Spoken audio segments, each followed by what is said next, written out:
Égypte, le pays de Cham. Psaume 106, versets 21 à 22. Égypte, le pays de Cham.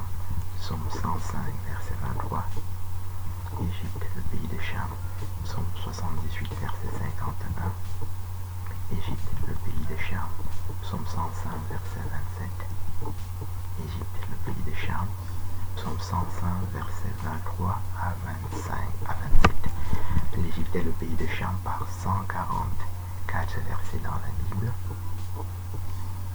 Et Cham est noir, puisque on dit dans Genèse 2, les fils de Cham, Couche, sont là les fils de Cham. Genèse chapitre 10, verset 1 à 32. Et Couche est noir, clairement dans Jérémie chapitre 13, verset 23. On dit Couchite éthiopien. Selon les translations, les versions des Bibles qu'on prend, on dit Couchite éthiopien, mort avec M-O-R-E, mort avec M-A-U-R-E, selon les versions des Bibles qu'on prend. On trouve aussi nègre, noir, couche avec K, couche avec K-U-S-C-H, K-U, K-O-U-S-C-H, etc.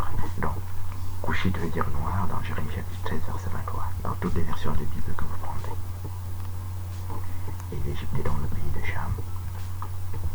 Et ici, nous avons une preuve très très courte que l'islam est faux, parce qu'il y a toute une mythologie selon laquelle il y aurait eu des savants dans l'islam en 1400 ans, et qui auraient donc inventé antérieurement les mathématiques et certaines autres choses.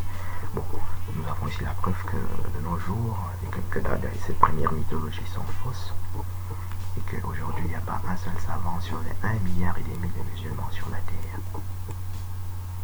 La première étape de la connaissance, c'est de connaître son nom. Un enfant, il commence par dire papa, maman, et après il sait qu'il s'appelle Paul, Pierre ou Jacques. Quand il dit papa, maman, c'est parce que l'homme est intelligent et qu'il doit commencer par s'attacher à l'altérité, et qui pour l'enfant est vital. Mais après, la première étape, c'est de connaître son nom. Il sait qu'il s'appelle Paul ou Jacques ou Pierre. Donc, si tu ne sais pas ça, ça veut dire que tu n'as même pas 1 an ou 2 ans. Donc, le niveau d'intelligence des savants musulmans depuis 1400 ans, c'est 1 an ou 2 ans ou 3 ans, même pas. Puisqu'ils ne savent pas ce que je viens de dire ici. C'est même plus grave, puisque ils ne sont pas ismaélites non plus. Genèse chapitre 25. On dit Abraham enfanta Madian. Genèse chapitre 25, verset 1 à 2 jusqu'à 4. Et dans le même Genèse chapitre 25, on reprend toute la descendance d'Abraham, Isaac et Ismaël au verset 7 et au verset 13, qui sont donc les fils d'Abraham. Madian veut dire Éthiopie dans Habakkuk chapitre 3, verset 7. On dit Éthiopie, Madian. En sorte que le troisième fils d'Abraham, ici dans Genèse 25, est éthiopien, clairement. C'est-à-dire noir, comme nous venons de le définir, et que donc tous les autres descendants d'Abraham sont noirs. Donc Genèse 25 se lit donc aussi Madian au verset 2, Madian au verset 4, et Ismaël au verset 13 et au verset 7. En sorte que on peut dire Ismaël, Madian, Madian en le lisant à l'envers. Ou Madian, Madian, Ismaël. Les Ismaélites sont donc noirs, éthiopiens, dans Genèse 25. Ils le sont aussi dans Genèse 37, qui dit Ismaélite, Madian, Madian. Et dans Psaume 83, on dit Madian, Ismaël. Et dans Juge chapitre 8, on dit Madian, Madian, Madian, Madian, Ismaël. À 7 reprises. Ismaël et Madianite à 7 reprises dans Juge chapitre 8. Ismaël est donc madianite de manière systématique dans la Bible. Dans les 3 exemples que nous venons de citer, Genèse 25, Genèse chapitre 37 et Juge chapitre 8. Et même dans Psaume 83 et dans quelques autres endroits encore. Dans Isaïe chapitre 60, on dit Madian, Kédar. Madian, Kédar, Sion. Isaïe chapitre 60. Madian, Kédar, Nebajot, Sion. Et Nebajot, c'est le premier fils d'Ismaël dans le même Genèse chapitre 25 au verset 13. Donc on dit les fils d'Ismaël, Nebajot, Kedar. Et ici, dans Isaïe 60, on voit que Nebajot et Kedar, qui se trouvent au verset 7, sont Madianites. Madian au verset 6. Et Madian veut toujours dire Éthiopie, Sion, Éthiopie, dans Habakkuk chapitre 3, verset 7. Ici, c'est aggravé parce que dans Isaïe 60, on dit Madian, Kedar, Sion. Sion au verset 14. Et Sion veut dire Éthiopie dans Sophonie chapitre 3, verset 10 à 16. On dit Éthiopie, Sion, Sion. Éthiopie au verset 10. Sion au verset 14. Et Sion au verset 16. Avec point d'exclamation. On dit encore Éthiopie, Sion dans Isaïe chapitre 18, verset 1 à 7. Avec point d'exclamation aussi. Kedar, qui est le deuxième fils d'Ismaël, au verset 13 de Genèse 25, et Nebajot, qui est son premier fils, sont donc Madianites, c'est-à-dire éthiopiens, Habakkuk chapitre 3, verset 7, et encore éthiopiens en tant que Sion dans le même Isaïe 60. Le même Isaïe 60 dit nom de l'Éternel. Madian veut dire, et Sion veut dire nom de l'Éternel au verset 9. Et Éthiopie est le nom de l'Éternel dans Isaïe 18 et dans Sophonie 3 que nous venons de citer. On dit Éthiopie, le nom de l'Éternel. Sophonie, le nom. Éthiopie, le nom de l'Éternel répété dans Sophonie et dans Isaïe 18. Donc, les Ismaélites de la Bible sont donc Madianites, par 144 versets. Kedar, le deuxième fils d'Ismaël, est noir à 2 reprises dans Cantique des Cantiques, chapitre 1, verset 5 à 6. On dit noir comme Kedar, peau noire. Au verset 5 et 6. Les Ismaélites de la Bible sont noirs aussi pour cette raison-là. Et nous confirmons la conclusion que nous avions déjà prise en introduction. Il n'y a pas un seul savant dans l'islam depuis 1400 ans, et certainement pas aujourd'hui, parce qu'ils n'ont pas les connaissances matérielles. Si quelqu'un se trompe dans la matière, il est certainement dans l'erreur aussi en ce qui concerne l'esprit. Quelqu'un qui se trompe sur son nom a un âge mental de 2 ou 3 ans. Même pas, un enfant de 3 ans connaît son nom.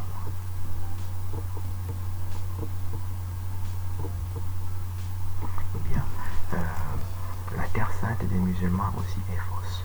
Parce que dans la Bible, il n'y a que 2 terres saintes. Donc la Bible fait 1000 pages, 2000 pages. Pour une personne ordinaire, ça peut être insurmontable, mais n'importe quel savant, même un très petit savant, a une vision parfaite de ce qui est écrit dans la Bible. Et terre sainte n'apparaît que 2 fois dans la Bible. Dans Exode chapitre 3, c'est là que Moïse rencontre Dieu sur le buisson ardent. Et on dit Moïse, Madian, terre sainte. Exode chapitre 3, versets 1 à 8. Cet épisode de Moïse est répété dans Actes des Apôtres, chapitre 7, versets 29 à 33. On dit Moïse, terre sainte, Madian, terre sainte, Sinaï. Actes des Apôtres, chapitre 7. Il n'y a pas d'autre terre sainte en tant que terre sainte. Et les 3 terres saintes, les autres 3 fausses religions, Ashkenaz, l'histoire qui est à Rome, ou dans l'Arabie là-bas, sont fausses. Et c'est même la preuve de la fausseté de ces 3 fausses religions.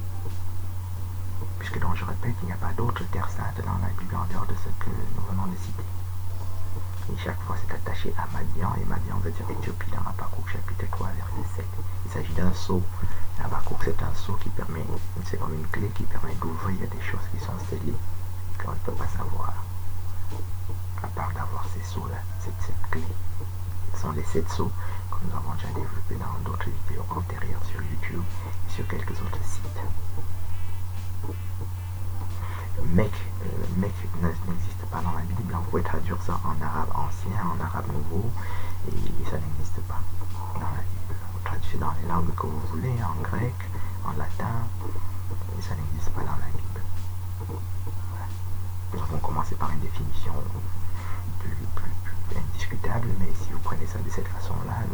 n'existe pas dans la Bible. Bon, Terre Sainte, c'est déjà la partie spirituelle, mais nous avons vu que les noms sont faux. Et la partie spirituelle aussi est fausse. Ça c'est une courte façon de le prouver. Donc chacun peut faire cette vérification. Moi j'ai travaillé dans 33 versions de Bible différentes, mais chacun peut vérifier par lui-même dans la version de Bible qu'il veut. Les Bibles sont électroniques aujourd'hui. On va dans Google, on tape la Sainte Bible, on choisit une Bible quelconque, on clique dessus. Dans cette Sainte Bible, il y a un moteur qui ressemble à Google. Et dans ce moteur, vous tapez Madian. Vous verrez que dans vous tapez Ismaël, et les Ismaélites sont Madianites. Et puis vous tapez Mecque, ou bien vous tapez Terre Sainte, et vous arrivez aux conclusions que nous avons apportées. De la même façon, vous tapez étoile, vous verrez qu'il n'existe nulle part dans la Bible aucune étoile de David. Vous tapez sceau, vous verrez qu'il n'existe aucun sceau de Salomon. Donc voilà. C'est aussi la preuve que dans toute la religion ashkénaze est fausse, qu'on appelle talmudisme, qui n'a rien à voir avec le judaïsme de Moïse. Bien.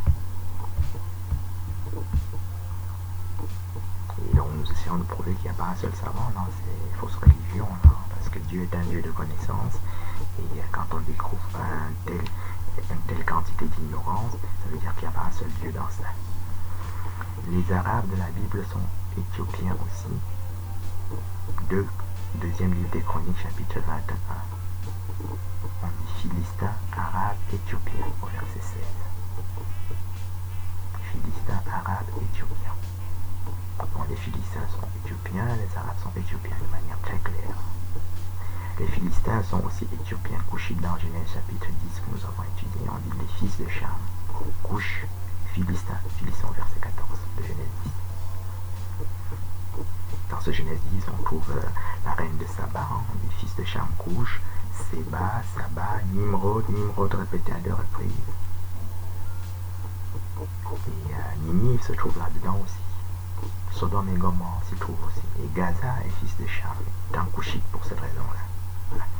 Ces religions ne sont pas stupides par elles-mêmes, mais c'est des religions qui sont abrutissantes, donc elles sèment l'ignorance.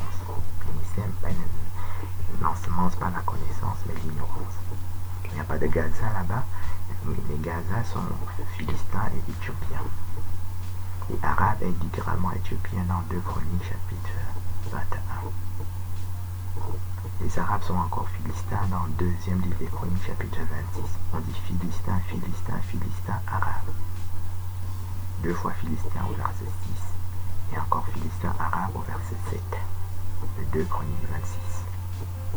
Les Philistins, rappelons-le, donc on dit fils de Cham, Couche, Philistins, ce sont là les fils de Cham dans Genèse chapitre 10.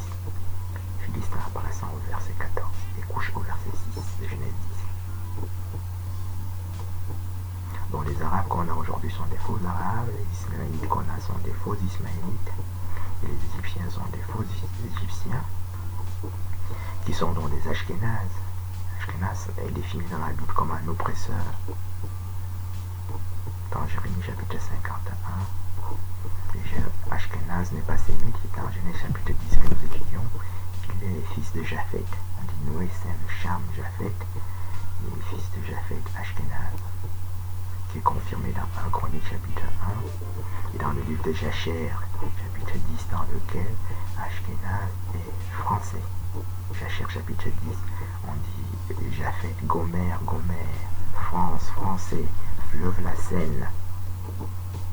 Donc Ashkénaz n'est pas du tout sémite, ni hébreu, ni juif, mais il est français à 7 reprises dans les versets que nous venons de citer, c'est-à-dire Genèse chapitre 10, 1 Chronique chapitre 1 et le livre de Jacher chapitre 10 est décrit dans Jérémie chapitre 51 comme un supra-babylonien, c'est-à-dire il est plus méchant que Nebuchadnezzar, qui est la personne la plus méchante dans la Bible. Et tous les faux Ismaélites, les faux Égyptiens et les faux Arabes sont des Ashkénazes. Voilà, puisqu'on dit dans la Bible, vous les reconnaîtrez par leurs actes. Et c'est des gens qui coupent des têtes, qui coupent des mains, et qui sont des barbares. Ils sont définis comme barbares dans Actes et des Apôtres chapitre 28. Il y a 6 reprises dans toute la Bible comme étant des barbares et pour ces actes barbares. Donc, Babylone, et fils de Cham aussi. On dit dans Isaïe chapitre 21, on dit Arabi, Arabi, Kédar, Kédar, Babylone. Isaïe chapitre 21. On dit Babylone au verset 9, Arabi, Arabi au verset 13, Kédar au verset 16 et au verset 17. Donc Babylone et Kédar, noir pour noir dans Cantique des Cantiques. Et il est Babylone. Et Babylone, c'est fils de Cham dans Genèse chapitre 10. On dit les fils de Cham, Couche, Shinéar. Shinéar au verset 10.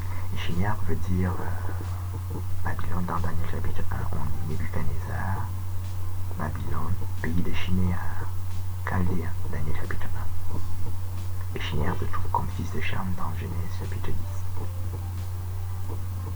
Les Arabes donc, dans Isaïe 21, sont babyloniens et Kédar, c'est-à-dire noir, dans ce seul verset à 7 reprises.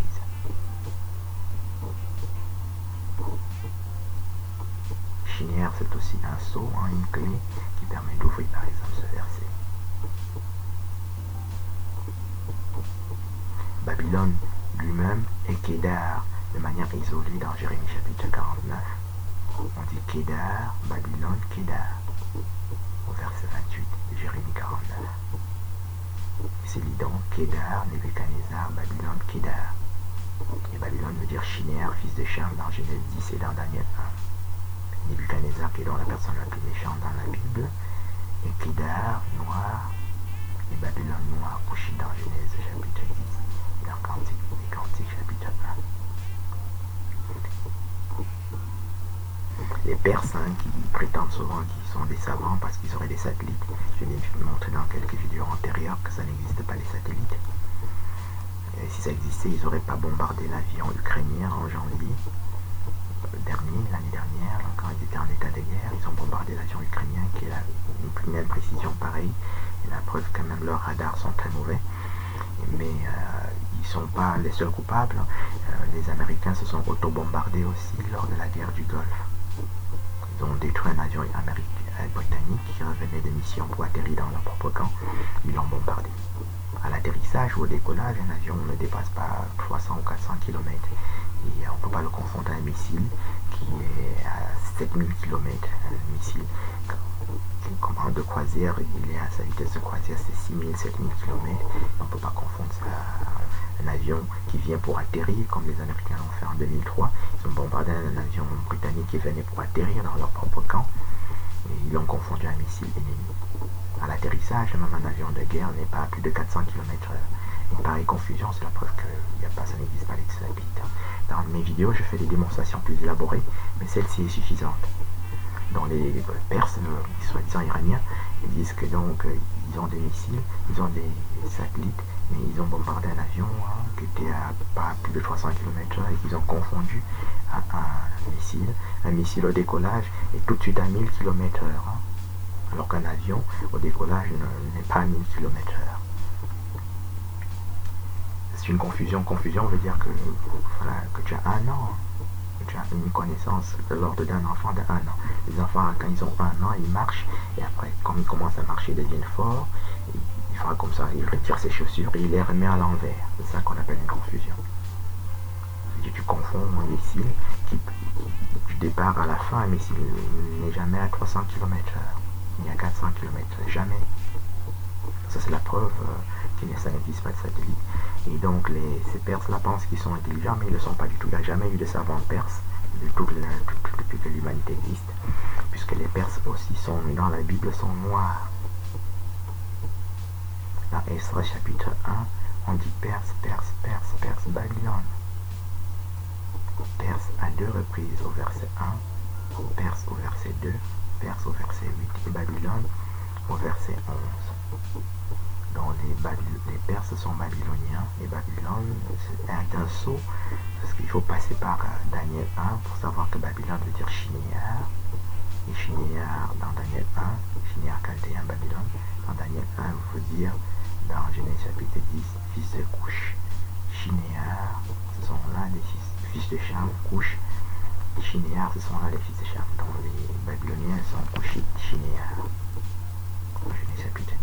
Les Perses sont donc Couchites et Shinéar, puisque Babylone veut dire couche. Chinéens. Et s'il y avait eu un seul savant perse depuis 1 milliard d'années, ou 15 milliards d'années, voilà, il saurait ça. Il saurait aussi que ça n'existe pas, le satellite. Voilà. Et le crétin qui a écrit l'histoire des versets sataniques, ça c'est pas un savant du tout. Parce que sinon, depuis 20 ans qu'il est caché là-bas, il aurait apporté des nouvelles connaissances. Ce n'est pas le cas. Et la connaissance ne sert pas à irriter les gens, ça sert à augmenter les gens. Et même comme nous faisons ici, comme nous t'entendons le faire à dire, tu t'appelles Paul, tu t'appelles Jacques. Ou à Jacques, non, tu t'appelles pas Jacques, tu t'es trompé. Nous disons donc que les Égyptiens de la Bible, les Égyptiens d'aujourd'hui ne sont pas les Égyptiens de la Bible, mais sont des Ashkénazes. Les Ismaélites d'aujourd'hui ne sont pas les Ismaélites de la Bible, mais sont des Ashkénazes. Les Perses d'aujourd'hui ne sont pas les Perses de la Bible, mais ce sont des Ashkénazes. Je le sais très bien parce que lors du bombardement l'année dernière, par les Américains, quand ils ont tué le général iranien, bon, moi j'ai fait des vidéos pour soutenir les Iraniens. Mais quand j'ai posté ça sur le site de leur guide spirituel, j'ai même pas eu un seul like parce que les images et les thèses que je développe prouvent qu'ils sont donc Ashkenaz. Voilà, l'heure était plus à charge qu'à décharge. Bref, donc c'était l'année dernière. Et donc, il n'y a pas un seul savant là-bas non plus. Et ça c'est dans Esdras chapitre 1. Et si Esdras chapitre 3, on dit Perse sidonien. Esdras chapitre 3. Au verset 7, les Perses sont sidoniens et Sidon c'est